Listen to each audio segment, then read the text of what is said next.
Macam mana nak hilangkan gangguan yang sudah sebati dalam badan, sudah 15 tahun berubat tapi gangguan yang datang lagi teruk?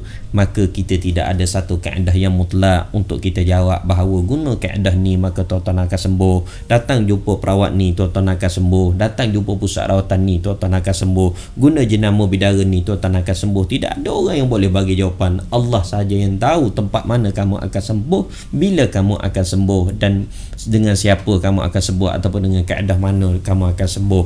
Jadi kita tidak ada jawapan yang mutlak. Cuma kita boleh bagi beberapa panduan dalam kita mencari kesembuhan. Yang pertamanya antaranya disebut oleh Ibnu Qayyim Al-Jauzi adalah kita bertawakal kepada Allah Subhanahu Wa Taala. Maknanya kita berdoa dan bertawakal kepada Allah yang tidak putus henti.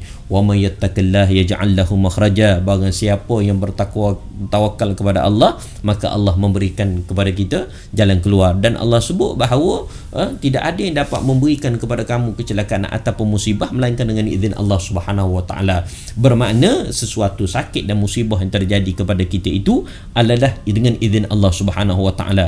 Maka sesuatu kesembuhan juga hanya berlaku dengan izin Allah Subhanahu Wa Taala.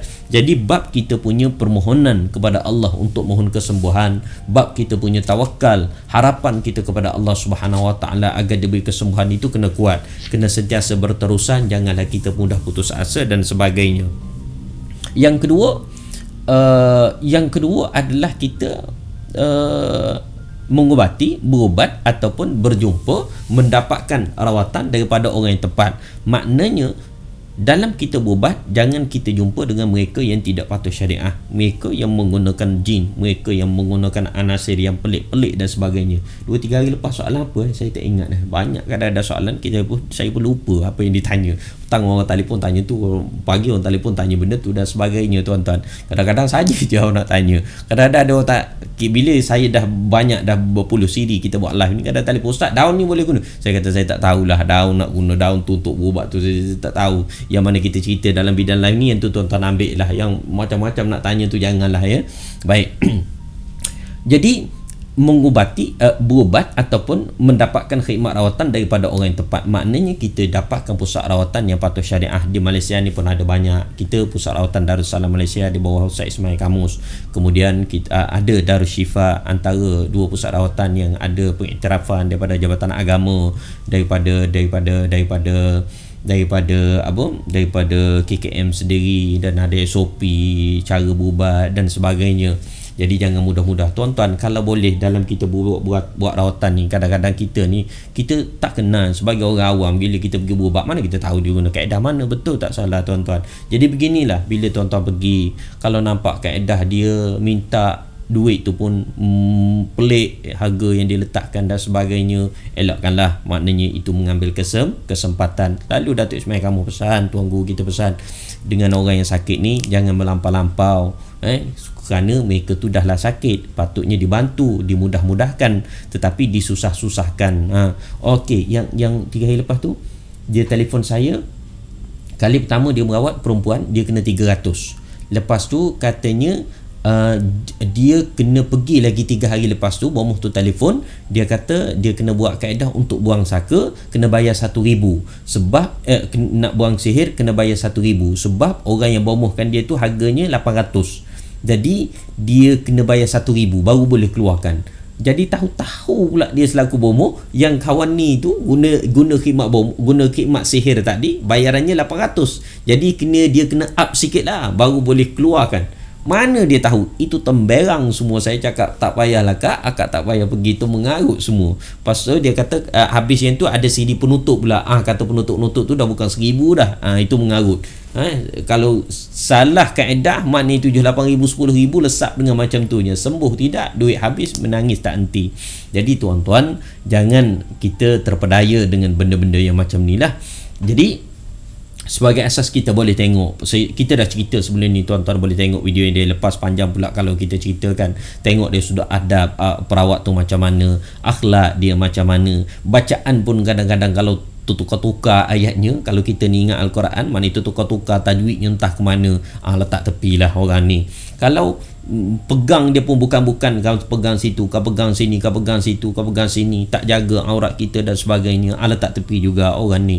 Kalau kita nampak dia pergi sampai rumah dia kata dia pun perawat Islam, dah hisap rokok terang-terang dan sebagainya, pakai seluar, letak tepi juga orang ni.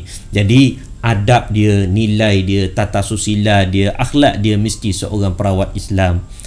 Itu baru jin takut. Baca Al-Quran dia, tajwid dia betul, lancar dan sebagainya, itu baru betul. Nasihat dia benar, pegang pun bukan. Kita di pusat rawatan, kita sentuh atas kepala, kemudian kita sentuh kadang-kadang saja kalau perlu tentu di belakang. Kalau nampak ada gangguan, kalau tak sentuh. Kadang-kadang letak atas tangan gitu je, tak sentuh. Kalau ada gangguan, tengok pada reaksi lah. Kalau dah mengamuk-ngamuk takkan tak sentuh. Tapi kalau nampak baring, kita tutup dengan kain selimut semua. Nak datang yang tak pakai tudung, kita minta pakai tudung dulu. Kita tak sentuh di bahagian aurat dan sebagainya. Tak dibenarkan sentuh bahagian dada ke bawah dan sebagainya. Jadi ada perawat-perawat tuan-tuan pegang pesakit, kadang-kadang sampai berpeluk-peluk, sampai kena tangan di bahagian-bahagian sensitif perempuan, sentuh di paha dan sebagainya.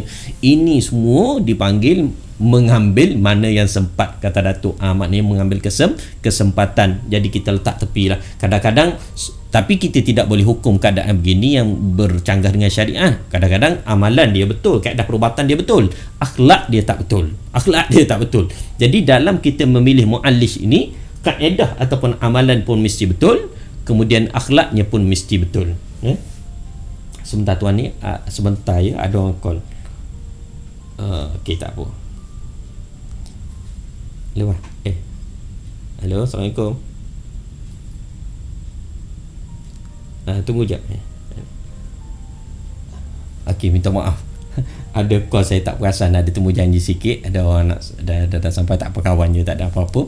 Baik, jadi maknanya dalam kita berubat tadi, akhlaknya tu pun mesti betul, kaedahnya pun mesti betul. Itu yang terbaik dalam kita pilih perawat. Kemudian yang ketiga, saya sebutkan bahawa pastikan kita ini memberikan bantuan yang positif sebagai seorang pesakit. Maknanya apa dia? Maknanya kalau boleh kita sendiri beramal, sebab sebaik-baik dalam kaedah rawatan itu adalah kita sendiri beramal. Syekh Wahid Abdul Salam Bali ada bagi beberapa ayat yang kita boleh diamalkan selalu untuk kita mengelakkan daripada gangguan.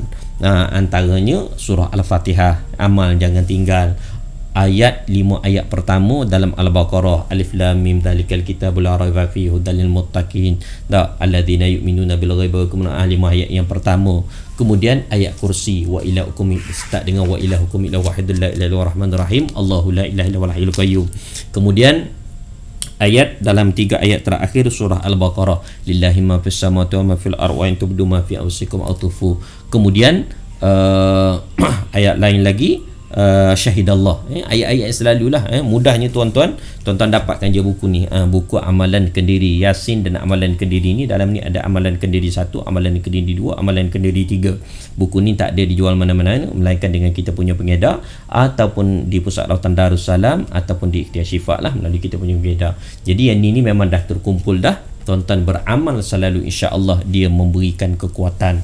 Antara lain juga adalah kita mengambil makanan-makanan yang secara semula jadinya boleh memberikan kesakitan pada jin itu.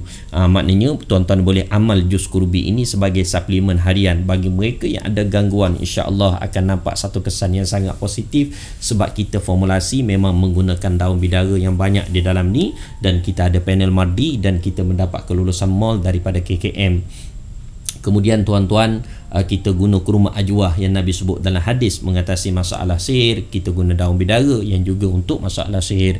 Jadi bila kita beramal, kita makan pun benda-benda yang boleh memberi ataupun melemahkan jin itu, insya-Allah lebih mudah kesembuhan itulah. Itu beberapa tip saya boleh bagilah. Akan datang mungkin kita bagi lagi.